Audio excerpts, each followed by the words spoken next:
সকালবেলায় মাননীয় প্রশাসকের সঙ্গে আমার কথা হয়েছে। বিষয়টি মাননীয় প্রধানমন্ত্রী উনি পরিচ্ছন্ন কর্মীদেরকে যেরকম ঈদের সময় সহযোগিতা করেন, প্রত্যেক ঈদে যেহেতু দুর্ঘটনায় মারা গেছে ওই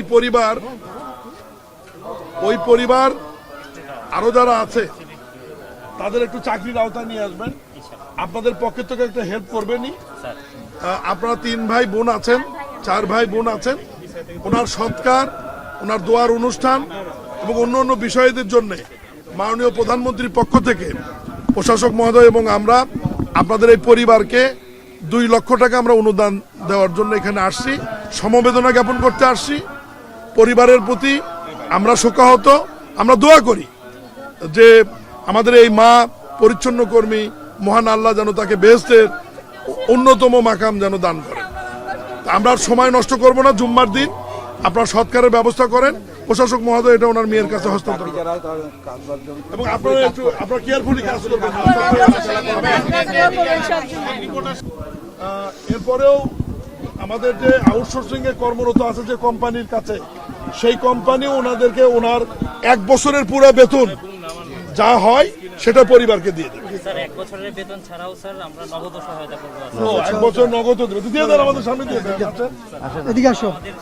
ডকইয়ার্ডের পক্ষ থেকে স্যার নগদ 2 লক্ষ টাকা সহায়তা প্রদান করছি। একই সাথে আগামী 1 বছরের বেতন ভাতা দিব, আমরা সেই আশ্বাস প্রদান করছি।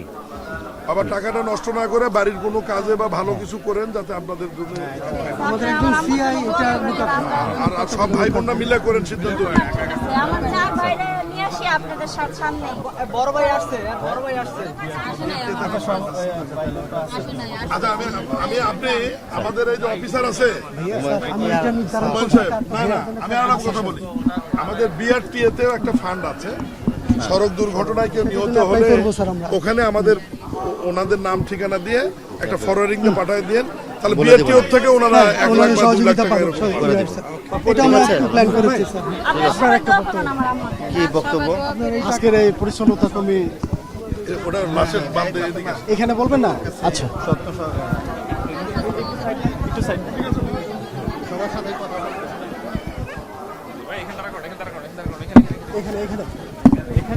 বন্ধুরা, আপনারাও সাথে সাথে আজকের এই মর্মান্তিক দুর্ঘটনায় আমাদের ঢাকা উত্তর সিটি কর্পোরেশনের একজন পরিচ্ছন্নতা কর্মী বাসের ধাক্কা লেগে কাজ করা অবস্থায় ইন্তেকাল করেছেন। ইন্না লিল্লাহি রাজিউন। আল্লাহ রাব্বুল আলামিনের কাছে আমরা দোয়া করি এবং তার পরিবারের প্রতি আমরা সমবেদনা জ্ঞাপন করি। এটা শোনার সাথে সাথে আমাদের মাননীয় প্রধানমন্ত্রীর নির্দেশে আমাদের প্রতিমন্ত্রী মহোদয় মীর শাহ আলম এবং গৃহায়ণ প্রতিমন্ত্রী এখানে উপস্থিত আছেন, ডকইয়ার্ডের প্রতিনিধিরা আছেন।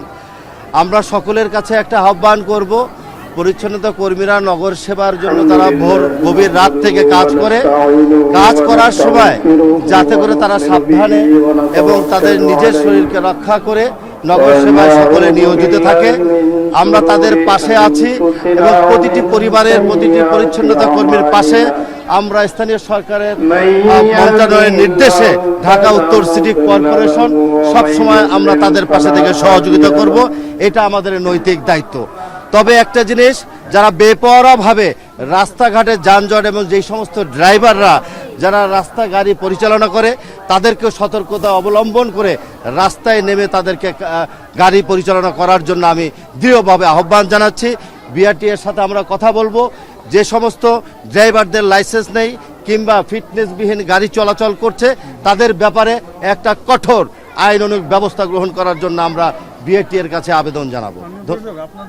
আপনি এই প্রশ্ন আমাকে অফিসে করেছিলেন, আমি যথাযথভাবে সেই সময় আপনার এই প্রশ্নের জবাব দিয়েছিলাম। আমরা বিআরটিএর সাথে যোগাযোগ করছি এবং যে সমস্ত হেল্পার যারা তাদেরকে লাইসেন্স আছে সেটা আমরা পরীক্ষা করেছি। ফ্রিজিং ব্যান্ড প্রোভাইড করা হয় নাই, বিষয়টা আমার নজরে পড়েনি।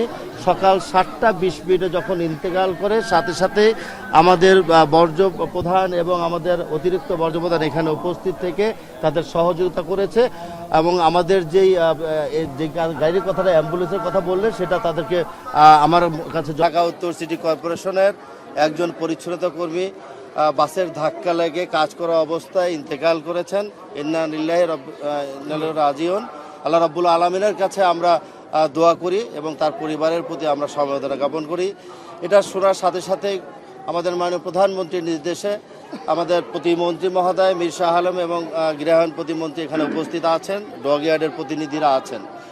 আমরা সকলের কাছে একটা আহ্বান করব, পরিচ্ছন্নতা কর্মীরা নগর সেবার জন্য তারা ভোর গভীর রাত থেকে কাজ করার সময় যাতে করে তারা সাবধানে এবং তাদের নিজের শরীরকে রক্ষা করে নগর সেবায় সকলে নিয়োজিত থাকে। আমরা তাদের পাশে আছি এবং প্রতিটি পরিবারের প্রতিটি পরিচ্ছন্নতা কর্মীর পাশে আমরা স্থানীয় সরকারের মন্ত্রণালয়ের নির্দেশে ঢাকা উত্তর সিটি কর্পোরেশন